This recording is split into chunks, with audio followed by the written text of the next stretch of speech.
السلام علیکم ورحمۃ اللہ وبرکاتہ۔ اعوذ باللہ من الشیطان الرجیم، بسم اللہ الرحمن الرحیم۔ پیارے بچوں، اتنے دنوں سے ویڈیو بند تھے، اب اس کے اندر میں جو ہمارا لیسن چل رہا ہے نبیوں کے حالات، اس سے پہلے جو لیسن ہم نے پڑھے تھے اس کے اندر میں ہم نے عشرہ مبشرہ کے بارے میں پڑھے تھے۔ اب یہاں پر ہم کو دکھایا جا رہا ہے نبیوں کے حالات۔ آپ کو اس کے اندر میں دیکھنا ہے، آپ کے سامنے زیر نظر ہے ٹائٹل دکھ رہا ہے، ہیڈنگ نبیوں کے حالات۔ آپ اس کے اوپر میں انگلی رکھتے جائیے، انشاءاللہ آپ کے سمجھ میں آئے گا۔ اب نبی کہاں کہاں اور کس قوم میں پیدا ہوئے، ان کا صحیح علم تو اللہ ہی کو ہے نا۔ کہاں کہاں، کون سے ملک میں، کس قوم میں پیدا ہوئے، کہاں کہاں پیدا ہوئے، اس کا علم صحیح کس کے پاس ہے؟ اللہ کے پاس ہے۔ ہم تو بس اتنا جانتے ہیں کہ اللہ تعالیٰ نے انسانوں کی ہدایت کے لیے ہر جگہ نبی بھیجے۔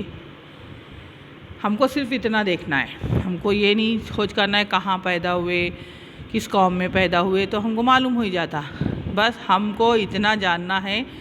کہ اللہ تعالیٰ نے انسان نبی کیوں بھیجے؟ انسانوں کی ہدایت کے لیے ہر جگہ بھیجے، اور ان سب نے یہی کہا کہ اللہ تعالیٰ کی بندگی کرو، اسلام پر چلو، اللہ کی نافرمانی اور شرک سے دور رہو۔ نبیوں کے حالات پڑھنے سے فائدہ یہ ہے کہ ہم میں بھی ان کے راستے پر چلنے اور نیک کام کرنے کا جذبہ پیدا ہوتا ہے۔ ہم کچھ نبیوں کے حالات یہاں پڑھیں گے، ٹھیک ہے؟ کہ نبی کہاں پیدا ہوئے اور کس قوم میں پیدا ہوئے یہ تو ہم جان رہے ہیں، لیکن سب سے زیادہ ضروری یہ دیکھنا ہے ہم کو کہ نبی ہدایت کے لیے بھیجے گئے ہر جگہ، اور سب نبی نے ایک ہی قسم کی دعوت دی کہ اللہ کی بندگی کرو، مانا اللہ کی عبادت کرو، اسلام پر چلو، جو اسلام ہے، جو صحیح راستہ ہے اس پر چلو، اللہ کی نافرمانی اور شرک سے دور رہو، مانا اللہ کے ساتھ کسی کو شریک نہ کرو، ہے نا؟ کہ اللہ تبارک و تعالیٰ ایک ہے، تمام کاموں کا کرنے والا کون ہے؟ اللہ تعالیٰ ہے، اس کے ساتھ کسی کو شریک نہیں کرنا ہے۔ اب یہاں پر ہم نبی کے جو حالات پڑھ رہے ہیں تو اس سے کیا فائدہ فرمایا جا رہا ہے کہ نبی کے حالات جب ہم پڑھتے ہیں تو اس سے یہ فائدہ ہوتا ہے کہ اللہ تعالیٰ ہم کو ان کے راستے پر چلنے کی توفیق دیتا ہے اور ہمارے اندر نیک کام کرنے کا جذبہ پیدا ہوتا ہے۔ سب سے پہلے یہاں پر جو فرمایا گیا ہے آپ کے زیر نظر ہے حضرت ہود علیہ السلام، یہ ایک نبی تھے۔ حضرت ہود قوم عاد میں یہ حضرت ہود علیہ السلام جو ہے تو نبی بنا کر بھیجے گئے تھے۔ آگے فرمایا کہ حضرت نوح علیہ السلام کی قوم کے بعد ایک دوسری قوم نے اللہ کی زمین میں فتنہ و فساد پھیلایا، اس کا نام عاد تھا۔ نوح علیہ السلام کا قصہ معلوم ہے کہ انہوں نے جو ہے تو نبی پر ایمان نہیں لائے، تو پھر اس کے بعد جو ہے تو پورا پانی کا عذاب آیا تھا، یہ آپ کو پتہ ہوگا۔ تو جب ان کی قوم ختم جو چلی گئی تو اس کے بعد جو ہے تو ایک قوم آئی جنہوں نے فتنہ فساد پھیلایا، اس کا نام کیا ہے؟ عاد تھا۔ اللہ تعالیٰ نے انہیں بڑی طاقت اور قوت دی تھی، بہت زیادہ طاقتور تھے وہ، 1.5 ڈول والے طاقتور لوگ تھے۔ 1.5 ڈول مانا ان کی جسامت بھی بہت اچھی تھی، ہے نا؟ دبلے پتلے مڑیل سڑیل نہیں تھے، بلکہ اچھی دبنگ تھے، ٹھیک ہے؟ بڑے بڑے باغ، اونچی اونچی کوٹھیاں مانا محل جو بولتے ہیں نا، کوٹھیاں، یہ جو بڑے بڑے کوٹھیاں جو آتی ہے، بڑے بڑے گھر، اس کو وہ کہا جاتا ہے۔ مال و دولت، کون سی چیز تھی جو اللہ تعالیٰ نے انہیں نہیں دی تھی، ہے نا؟ ہر چیز میں اللہ تعالیٰ نے ان کو طاق رکھا تھا، اوپر رکھا تھا، کہ کوٹھیاں بھی بڑی بڑی دی تھی، اونچی اونچی، مال و دولت بھی بہت زیادہ تھا، لیکن یہ سب کچھ پا کر بھی اللہ کا شکر کرنے کے بجائے غرور کرنے لگے، ہے نا؟ یہ سب کچھ پار دیا اللہ تعالیٰ نے ان کو، یہ پانے کے باوجود بھی انہوں نے اللہ کا شکر ادا نہیں کیا، غرور کیا، اپنے کو بڑی چیز سمجھنے لگے، ہے نا؟ وہ یہی سمجھنے لگے کہ ہمارے پاس مال و دولت کس کے لیے ہے؟ صرف ہمارا ہی ہے۔ بتوں کی پوجا، اللہ کی نافرمانی، ظلم و زیادتی، قسم قسم کی برائیاں ان میں پیدا ہو گئی، اور انہوں نے اللہ کی زمین کو فتنہ و فساد سے بھر دیا، ہے نا؟ اللہ کا شکر نہیں لائے انہوں نے، بلکہ غرور کرنے لگے، ہر چیز اپنے کو آپ کو بہت بڑا سمجھنے لگے، بتوں کی پوجا کرنے لگے، اللہ کی نافرمانی کرنے لگے، ظلم و زیادتی مانا جو ان میں کا کمزور ہوتا، جن کے پاس مال و دولت نہ ہوتی تو ان کے اوپر میں ظلم کرتے، زیادتی کرتے، قسم قسم کی برائیاں مانا شراب، زنا، یہ تمام چیزیں ان کے اندر میں پیدا ہو گئی، اور انہوں نے اللہ کی جو زمین تھی پاک و صاف، اس کو فتنہ و فساد سے بھر دیا۔ اب آپ کو آگے دیکھنا ہے،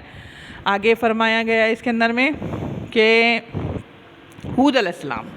اب اللہ تعالیٰ کا دستور تھا نا کہ جہاں قوم جو ہے، اس سے پہلے بتائی تھی میں نے کہ قوم جہاں بدحالی کو پہنچ جائے، گمراہ ہو جائے، تو اللہ تعالیٰ نبی مبعوث فرماتے ہیں۔ تو ایسا ہی کہ اب ہود علیہ السلام، آخر اللہ تعالیٰ کو ان کی حالت پر رحم آیا اور ان کی ہدایت کے لیے حضرت ہود علیہ السلام کو نبی بنا کر بھیجا کہ وہ ان کو برائیوں سے بچائے اور اسلام کی سچی راہ دکھائے۔ ایسا میں کیا ہود علیہ السلام کو نبی بنا کر بھیجا انہوں نے۔ حضرت ہود علیہ السلام بہت ہی نیک اور سچے تھے، دل سے ان کی بھلائی چاہتے تھے، وہ تھے بھی تو انہی کی قوم میں سے اور پھر اللہ کے پیغمبر بھی تھے، ہے نا، جیسا ہمارا نبی ہمارے قوم میں سے تھا، تو ایسا ہود علیہ السلام بھی جو ہے تو ان کے ہی قوم میں سے تھے، ان کے ہی ساتھ رہتے تھے، اور وہ بہت نیک تھے، سچے تھے، اور وہ چاہتے تھے کہ ان کی قوم کیا ہو جائے، بھلائی پا جائے، اور انہی کو اللہ تعالیٰ نے کیا بنایا، نبی بنایا۔ اب انہوں نے بھی واعظ دیا، حضرت حضرت السلام کا واعظ، جیسا ہمارے نبی نے صفا پہاڑ پر کھڑے رہ کے واعظ دیا تھا، ہے نا، آپ کو یاد ہوگا، آپ اللہ کے رسول ہمارے پیارے پیغمبر کے بارے میں جب پڑھے تھے ہم نے اس میں دیکھے تھے، تو ویسا ہود علیہ السلام نے بھی واعظ دیا۔ کیا فرمایا، حضرت ہود نے اپنے قوم کو بڑے پیار اور محبت سے سمجھایا کہ بھائیو، اپنے جسم کی طاقت، ڈیل ڈول اور حکومت پر غرور نہ کرو، ہے نا، جسم کی جو طاقت ہے اس کو تم اتنے دبنگ ہیں اس کو، اور حکومت جو تم کو اللہ نے دی اس کے اوپر میں غرور نہ کرو، اللہ تعالیٰ کا شکر ادا کرو کہ اس نے تمہیں یہ سب کچھ بخشا،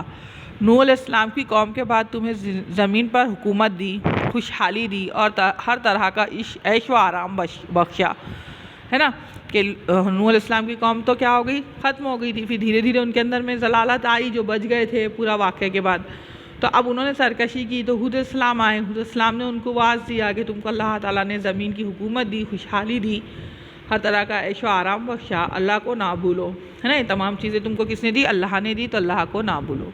اپنے ہاتھوں کے بنائے ہوئے بتوں کو نہ پوجو، ہے نا، ان کی عبادت نہ کرو، وہ نہ تمہیں سکھ دے پہنچا سکتے اور نہ دکھ، ہے نا، تمہارے ہاتھ کے تراشے ہوئے بت ہے، تم پتھروں سے تراشے ہوئے اس کو، تو وہ تم کو سکھ پہنچا سکتے نہ دکھ، زندگی اور موت، نفع اور نقصان سب کچھ اللہ کے ہاتھ میں ہے، اگرچہ تم بہت دنوں سے اللہ کی نافرمانی کر رہے ہو، لیکن اب بھی توبہ کر لو اور اپنی حرکتوں سے باز آ جاؤ، ہے نا، تم تو اتنے سالوں سے اتنا نافرمانی کر رہے ہو تو بھی اللہ تعالیٰ تم کو بخش رہا ہے، تو اب تم باز آ جاؤ، تو اگر تم باز آ جاؤ تو اللہ تعالیٰ تمہیں معاف فرما دے گا، اس کا کہاں مانو، پاکیزہ زندگی گزارو، وہ تمہیں دن دوگنی رات چوگنی ترقی دے گا، ہے نا، دن کے دن میں آپ کو ترقی کر دے گا اور رات میں آپ کو ترقی دے گا، اگر تم اس سے معافی مانگو گے، اس کا کہنا مانو گے، کس کا، اللہ تعالیٰ کا، اور تمہیں عزت دے گا۔ دیکھو میں تم سے کوئی بدلہ نہیں چاہتا، اس پر بھی حود علیہ السلام نے کہا کہ میں اس کا کوئی عوض نہیں چاہتا، بدلہ نہیں چاہتا، صرف تمہاری بھلائی کی کہتا ہوں، میرے راستے پر چلو، دین دنیا میں عزت پاؤ گے، ہے نا، کہ مجھے نبی بنا کر بھیجا اللہ تعالیٰ نے، تو میرے جو راستہ بتا رہا ہوں اس پر چلو تو تم دین میں بھی دنیا میں بھی عزت پالو گے، ٹھیک ہے، جیسا ہمارے نبی نے دعوت دی تھی ویسا حود علیہ السلام نے بھی قوم عاد کو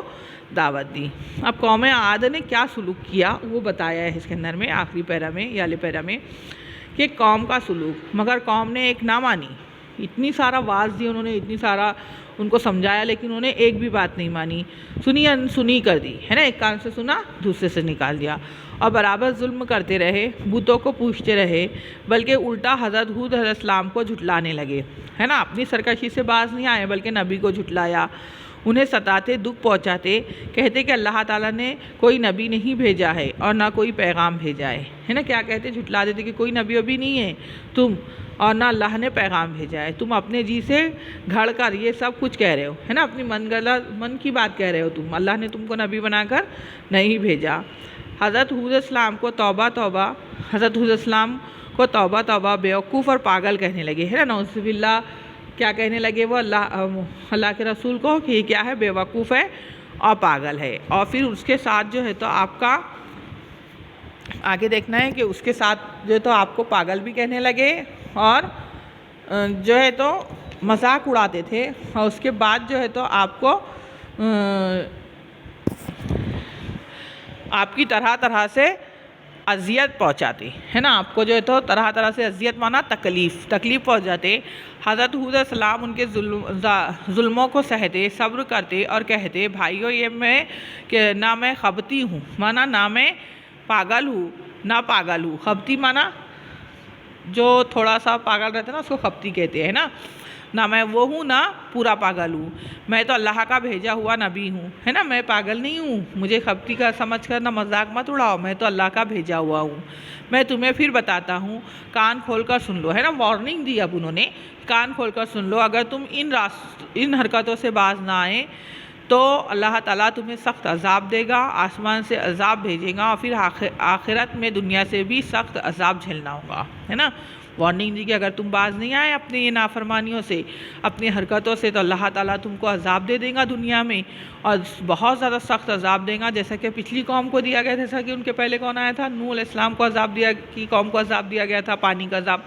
تو ایسا تم کو دنیا میں عذاب دے دیا جائے گا، اور یہ تو دنیا کا عذاب ہے، لیکن آخرت میں بہت سخت عذاب تم کو جھیلنا ہوگا۔ عاد غصے سے اور بھڑک اٹھے، اپنی نافرمانیوں میں اور ڈھیٹ ہو گئے، ہے نا، انہوں ایمان نہیں لائے بلکہ اور ڈھیٹ ہو گئے، نبی کو اور زیادہ ستانے لگے، اللہ تعالیٰ کے پیغام کا اور زیادہ مذاق اڑانے لگے، اور کہنے لگے ہود کہاں ہے عذاب، ہے نا، ہڈر مو گئے، بہت زیادہ جو ہے تو انہوں ڈھیٹ ہو گئے، اور مذاق اڑا کر کیا کہتے کہاں ہے عذاب، کیوں نہیں لے آتے، ہے نا، یہ اس طرح کے جملے کہتے۔ ہود نے علیہ السلام نے کہا اچھا تو پھر اللہ کا عذاب کا انتظار کرو، ہے نا، مذاق اڑاتے تھے، اگر ہم بھی اس طرح کریں گے تو اللہ تعالیٰ ہم کو ویسا تو عذاب نہیں دے گا لیکن ہم کو مصیبتوں میں گرفتار کر دے گا۔ انہوں نے نبی کا مذاق اڑایا اور نبی کے بارے میں ان کو پاگل کہا، تو اور اس کے ساتھ ساتھ یہ بھی کہتے کہاں، جب عذاب سے ڈرانے لگے تو کہاں ہے عذاب، کیوں نہیں لے کے آتے، اس طرح کی باتیں کرنے لگے۔ تو اب نبی نے بھی کیا کہا، اچھا تو پھر عذاب کا انتظار کرو۔ اب عذاب آیا، دیکھو اس کے نیچے، عذاب کی آندھی، آخرکار وہ دن آ پہنچا جس کا وہ انتظار کر رہے تھے، ہے نا، دن آ گیا کہ انتظار مانگ رہے تھے نا، عذاب کہاں ہے، کیوں نہیں لاتے۔ انہوں نے دیکھا کہ ایک گہرا بادل ان کے میدان کی طرف امڑ رہا ہے نا، جیسا گہرے گہرے بادل جو آتے ہیں نا، اس طرح کا بادل ان کے میدان کی طرف ہے۔ وہ خوش ہوئے کہ بارش ہوگی، جیسا ہم بارش کو دیکھ کر، بہت زیادہ سخت گرمی ہے، بارش کے بادل کو دیکھ کر کیسا خوش ہو جاتے ہیں، وہ بھی خوش ہوئے کہ بارش ہوگی، مگر وہ تو اللہ کے عذاب کی آندھی تھی۔ 7 راتیں اور 8 دن برابر وہ آندھی چلتی رہی اور ان کی بستیاں الٹ گئی، ہے نا، آندھی مانا تیز ہوا بہت، تو اللہ کی عذاب تھا، تو وہ 7 راتیں اور 8 دن تک چلتا رہا، اور وہ آندھی جو چل رہی تھی اس کی وجہ سے ان کی بستیاں الٹ گئی، ان کے لاشیں زمین پر ایسے پڑے تھے جیسے کسی طوفانی آندھی سے کھجور کے تنے اکھڑے ہوئے ہو،